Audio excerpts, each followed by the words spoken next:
টিটাগড়ে যারা বিজেপির মূল চালিকা শক্তি ছিল, আজকে তারা সবাই সফল বলে মমতা বন্দ্যোপাধ্যায়ের উন্নয়নের সাথে থাকার জন্য প্রত্যেকে আজকে নেতৃত্ব সমেত প্রায় 1000-2 ছেলে আজকে তৃণমূল কংগ্রেসে যোগদান করলো এবং আমি আশা করি এই যোগদানের ফলে আগামী পুরসভা নির্বাচনে আমরা এখানে বিজেপিকে জিরো করে দিতে পারব। আচ্ছা, মনীশ শুক্লের সঙ্গে যারা ছিল সবাই কি জয়েন করলো? মোটামুটি যারা ওর সাথে ছিল রাজনৈতিক ব্যক্তিত্ব তারা প্রত্যেকেই আজকে তৃণমূল কংগ্রেসে যোগদান করলো। তারা তাদের বক্তব্য রাখবে, কিন্তু তারা আমাদের দলকে যেটা জানিয়েছে যে সাংসদ যিনি ব্যারাকপুরে তিনি ওদের ক্রিমিনাল করতে চেয়েছিলেন, যেরকমভাবে মনীষকে ক্রিমিনাল করা হয়েছিল।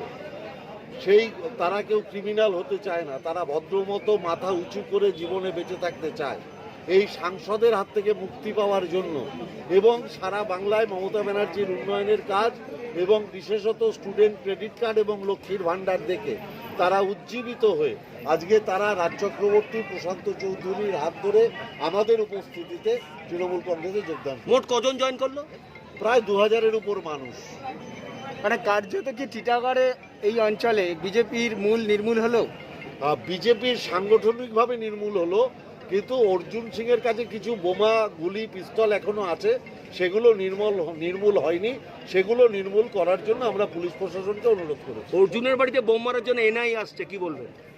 আসলে অর্জুন তৃণমূলে ঢোকার জন্য লাইন করছিল। অর্জুন যাতে তৃণমূলে ঢুকতে না পারে ওই জন্য অর্জুনের পিছনে এনআইএ লাগিয়ে দিয়েছে।